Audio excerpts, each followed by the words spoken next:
das novidades da Expo Direto desse ano é a primeira edição do Fórum da Carne Bovina, realizado pelo Instituto Desenvolve Pecuária e também pela Cotrijal. A gente está aqui com o presidente da entidade, do Instituto Desenvolve Pecuária, que também é advogado pecuário, o seu Luiz Barros. Então, você pode falar um pouquinho para nós como é que foi essa primeira edição do Fórum? Acredito que o Ney Mânica, com a visão de liderança que ele tem, ele conseguiu entender que o agro não é só agricultura, que agro é agricultura e mais pecuária. E a partir daí ele nos convidou para fazer o primeiro fórum sobre pecuária, sobre cadeia da carne na Expo Direto Cotrijal. Para nós é muito importante, primeiro porque coloca a pecuária como protagonista numa das maiores feiras do agronegócio do mundo. Segundo, porque é a primeira feira do calendário, então já dá um destaque para a pecuária em 2023 e com isso a gente consegue trabalhar de uma forma mais adequada os movimentos institucionais que o setor está precisando, tendo em vista a crise que vem enfrentando. Então, para nós foi uma grande alegria, o Ney nos convidou, a gente aceitou na hora. Os painéis foram pensando nos movimentos estratégicos contemporâneos, então a gente trouxe o Roberto Rodrigues, ex-ministro da Agricultura e Pecuária do governo Lula, justamente para nos contar um pouquinho o que ele acredita que vai ser. Trouxemos o secretário Domingos Velho Lopes para poder falar um pouquinho do tempo que ele passou no meio político e nos falar um pouquinho do que ele ganhou, o que eles conquistaram, galgaram efetivamente de conquistas e como é que vão se posicionar em relação à sustentabilidade. E por último a gente trouxe o Eduardo Basso, ou da MyCarbon, para falar com a gente sobre um pouquinho sobre o mercado de crédito de carbono, que ninguém conhece, ninguém acredita e ninguém entende nessa nova forma de se monetizar. E é uma forma também de diversificar a receita da propriedade. Nós vivemos uma pecuária sustentável e precisamos entender isso para poder nos monetizar melhor. Um dos assuntos que mais permeou o fórum, então, foi o sequestro de carbono, sustentabilidade e boas práticas na pecuária também, né? Então, quais foram os assuntos mais tratados dentro disso? O que fazer? Quais as principais demandas e desafios para o setor?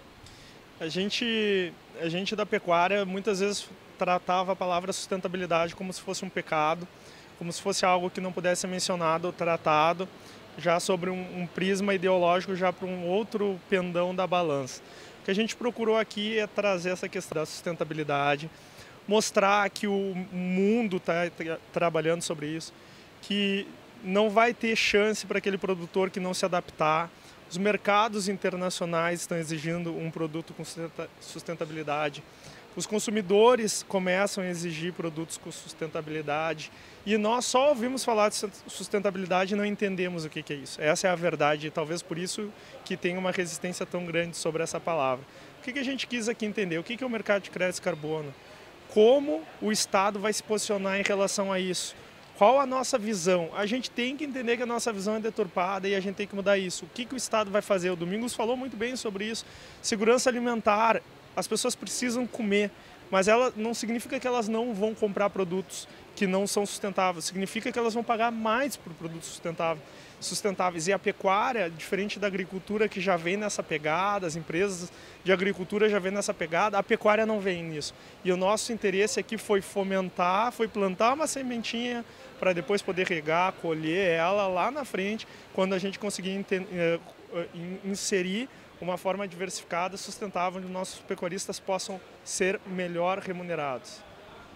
Melhorando essa segurança, esse sequestro de carbono, melhorando a questão da segurança energética, como que fica o mercado brasileiro lá fora no mercado mundial?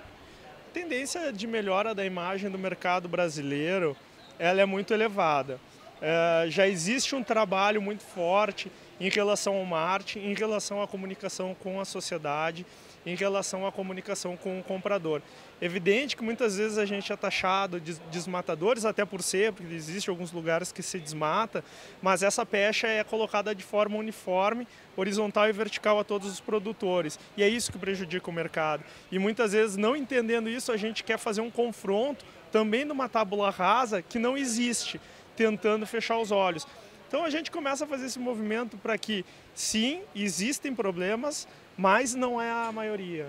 Sim, existem problemas, mas não é envolvido a todos os pecuaristas do Brasil. Existem pessoas sérias que trabalham, inclusive, com proteção das nascentes, com respeito ao trabalho remunerado, sério, nada de escravagista, com proteção as áreas de preservação permanente. Aliás, o Brasil é o país que tem as leis de proteção ambientais mais rígidas e, portanto, evidentemente, a gente não poderia ser esse desmatador como imposto lá fora.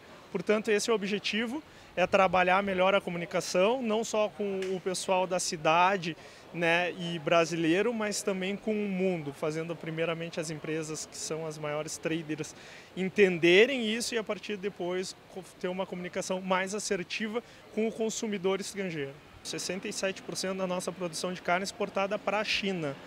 A China hoje ela tem uma ideologia de civilização ecológica, mas que ela não empreende ainda nas suas relações comerciais muito voltadas a preço.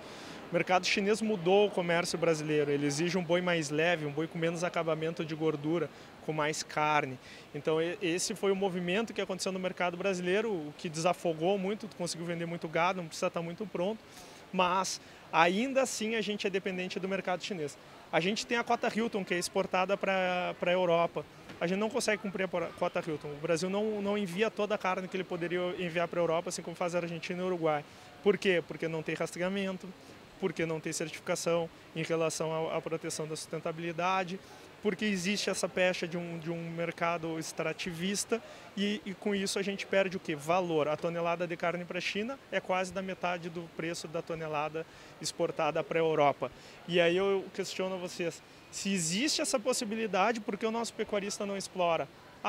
Nosso pecuarista explora, com algumas reservas. Por quê? Porque isso não é comunicado, o frigorífico não comunica isso. O que falta para o pecuarista do Rio Grande do Sul hoje ser melhor valorizar? Só rastreabilidade. Bota um brinco na orelha e ele já consegue, né, vender para a Europa, mas isso não é comunicado. Então a gente tem que abrir novos mercados. A gente viu ano passado algumas conquistas, só que muito tímidas ainda. Os Estados Unidos, houve um frigorífico daqui do Rio Grande do Sul que abriu o mercado, mas exportando carne industrializada. O Rio Grande do Sul, especificadamente, 50% da sua carne exportada é in natura e 50% é carne industrializada, em lata. Então ou hambúrguer. Então a gente ainda tem muito a aprender, muito a crescer e carne industrializada, para tu ter ideia, vale menos do que a carne in natura. Então, para poder melhorar as exportações, a gente tem que abrir novos mercados e melhorar a nossa qualidade do nosso produto. Então, a gente acabou de conversar com o presidente do Instituto Desenvolve Pecuária, Luiz Felipe Barros, sobre o protagonismo da pecuária brasileira e a importância da sustentabilidade e do sequestro de carbono.